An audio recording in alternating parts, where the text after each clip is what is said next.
Surat police કમિશનરને આવેદનપત્ર પાઠવવામાં આવ્યું હતું। ગોળાદરા શ્યામ હાઇટ સોસાયટીના રહીશોએ આવેદનપત્ર પાઠવ્યું હતું।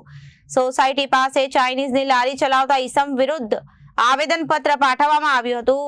લારી ચલાવતા ઈસમે સોસાયટીના ગેટ ઉપર દબાણો કરતો હોવાનો ઉલ્લેખ કરવામાં આવ્યો છે। સુરત પોલીસ કમિશનરને આવેદનપત્ર પાઠવવામાં આવ્યું હતું। ગોળાદરા શ્યામ હાઇટ સોસાયટીના રહીશોએ આવેદનપત્ર પાઠવ્યું હતું। સોસાયટી પાસે ચાઇનીઝની લારી ચલાવતા ઈસમ વિરુદ્ધ આવેદનપત્ર પાઠવવામાં આવ્યું હતું। લારી ચલાવતો ઈસમ સોસાયટીના ગેટ ઉપર દબાણ કરતો હોવાનો ઉલ્લેખ કરવામાં આવ્યો છે। સોસાયટીના સભ્યોને હેરાન કરી તેમને જાનથી મારી નાખવાની ધમકી આપવાનો તેમના દ્વારા આક્ષેપ કરવામાં આવ્યો હતો। ઉલ્લેખ કરાયો હતો કે જીતુ યાદવ વિરુદ્ધ આવેદનપત્ર આપવામાં આવ્યું હતું અને પોલીસ કમિશનર પાસે સભ્યોએ ન્યાયની માંગ કરી હતી। મારું નામ નિલેશ મહાલે છે સાહેબ। હું ગોળાદરા વિસ્તારમાં રહું છું, શ્યામ હાઇટ્સમાં, સુરતથી। શું રજૂઆત છે? રજૂઆત એવી છે સાહેબ, અમારે જે શ્યામ હાઇટ્સ છે એના બહાર જે અમારું ગેટ છે ત્યાં નવરાત્રીનું આયોજન કરે છે જીતુભાઈ યાદવ, બરાબર। અમે શનિવારે રાતે એને કીધું બોલાવીને કે ભાઈ જે પણ આપણું જે ઇસ્યુ હતું કે ભાઈ અમારે ગેટ ખોલી દેવાનું, વોઇસ ઓછું નાખવાનું, એ વાત થઈ ગઈ હતી અમારી। પછી અમારા ઉપાધ્યક્ષ પિન્ટુભાઈ મંડल ने કીધું कि भाई तुम हमारे आदमी हो, तुम साइड में हो जाओ, बराबर।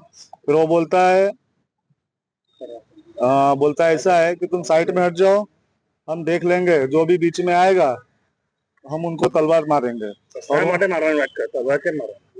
कोई भी हमको आयोजन में डिस्टर्ब करेगा इसलिए वो बोलता है कि भाई हम लोग तलवार मारेंगे। मेरे पास छोटे छोटे बच्चे 12-13 साल के, हम उनसे तलवार, नाबालिग बच्चे, उनसे तलवार मारेंगे, बराबर। वो उसके पास 12 केसेस भी है।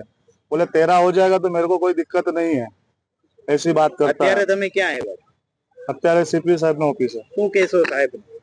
એ જ કેસો જે અમારી રજૂઆત છે એ જ કહેવાનું છે। અને બીજી વાત એવી છે કે જે માણસ જીતુભાઈ યાદવ છે ત્યાં આજુબાજુમાં એ રહેતો નથી, ગેરકાયદેસર એ કબજો કર્યો છે અને બધાને આજુબાજુને બધાને શું કહેવાય હેરાન કરે છે, પણ કોઈ કહેવા આવતું નથી।